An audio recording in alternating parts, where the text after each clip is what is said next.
right, as all of you are aware that Qatar was attacked a few hours ago by Israel. Nothing surprising here.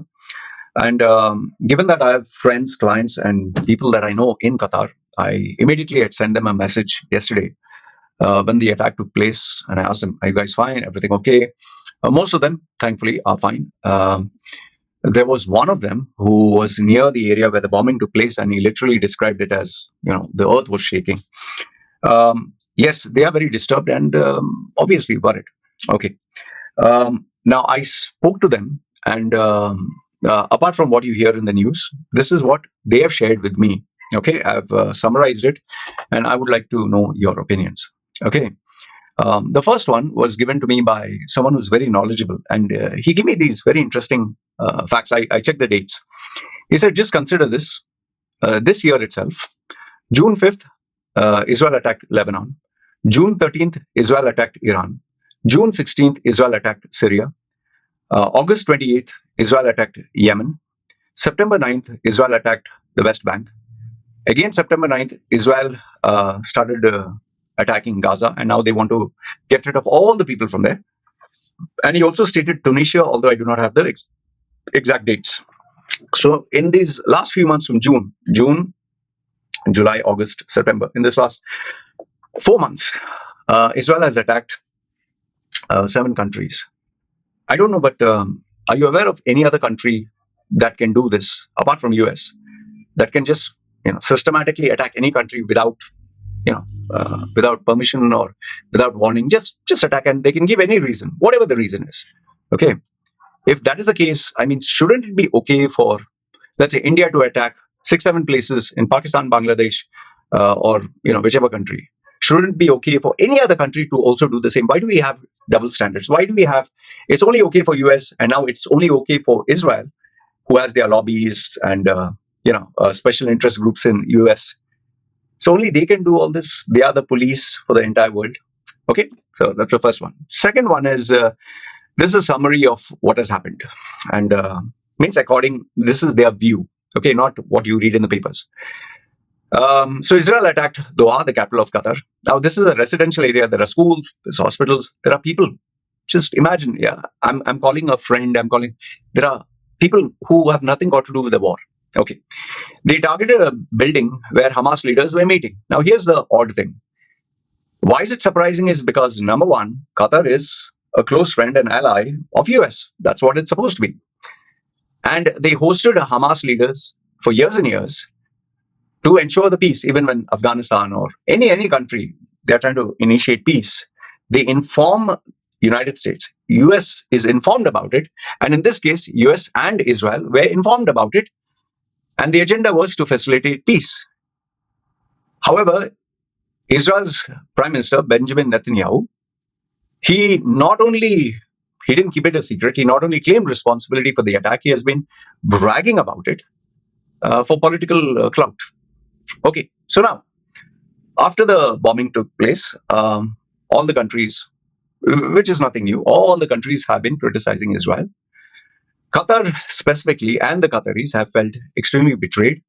It has suspended its key role as a mediator to negotiate peace, and it has put a halt because one of its own people, a senior member, has died. Now, just reverse the roles. Had it happened to an American citizen, do you think US would have kept quiet? No. But when you reverse the roles for Israel, it's perfectly all right. Then there is an argument. It's called a death trap. What is a death trap? You mislead people by telling them, see, listen, why don't you meet together? We'll have a ceasefire. Just have a meeting. And when all the key people are there, instead of having that meeting, they are actually targeting that place to kill all those people who came together to negotiate peace. Because I'll tell you, it is like a Medusa. You cut off one head, another 10 heads will grow. Now, if you actually notice, I give you these examples. No? Israel has now started a new approach. And the approach is, we will bomb you, we will attack you, and then we'll brag about it.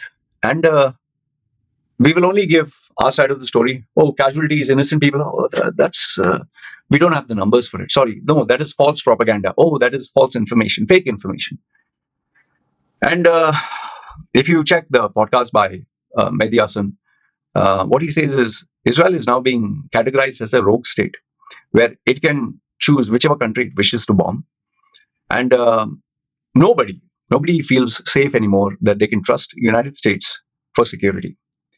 Now, with in relation to US and Qatar security, what they're saying, almost everyone says the same. Even I feel the same. US knew about the bombing prior. They knew. In fact, there was a press secretary. Her name is Caroline Levitt. If you listen to a press briefing, it's utter garbage. They claim that, oh, we informed Qatar in advance, which is rubbish, and Qatar has denied it. And, they have started to have this policy whereby you can't trust US anymore, which is why so many countries are now reaching out to Russia and China.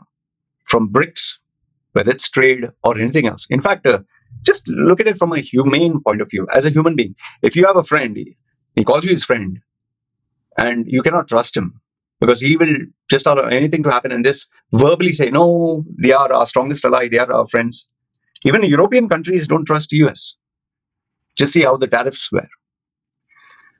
And yes, the final statement that was given is this Abraham Accord that people signed and they were so happy about. What's the use of it? It's useless. It's pointless. It has failed. It has not stopped Israel from continuing its policies of land annexation and ethnic cleansing. Like, the question was asked. They love to ask the question, do you condemn Hamas? The answer is simple. Yes, we condemn all terrorist groups. Yes, there's no doubt about it. But then when you ask them, do you condemn the IDF? Do you condemn the killing of innocent men, women, and children? Do you condemn the millions that are being displaced? Do you condemn just for one, they kill hundreds of thousands? They will never give you a yes or no. They expect a yes or no from you, but when you ask them, they will give you a long drawn out explanation. If you go back in time, or if you subjugate as per the war and war crimes, and they'll give you a lengthy explanation. They will never give you yes or no. They expect one standard from you, they have a different standard. I have stopped.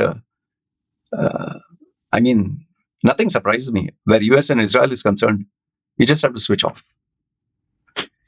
That is why in my WhatsApp groups now, when I get any sympathizer of people who justify the killing of small, innocent children, women, men, whether they quote the Bible and say, Israel was God's chosen country, or they say, what happened in October 7th or whatever,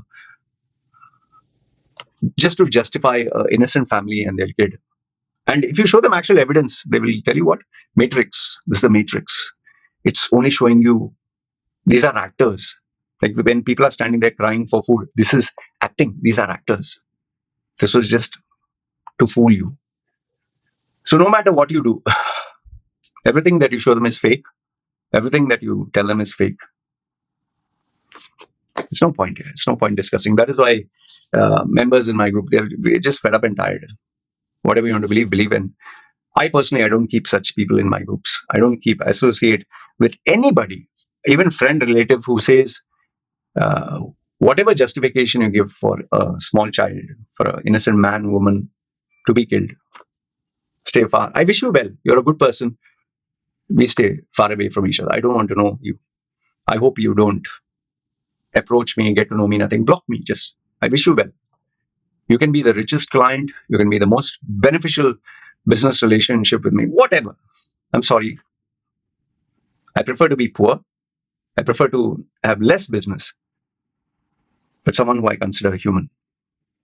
You can live with your values and your beliefs. Go. Anyway, this is what I wanted to share with you.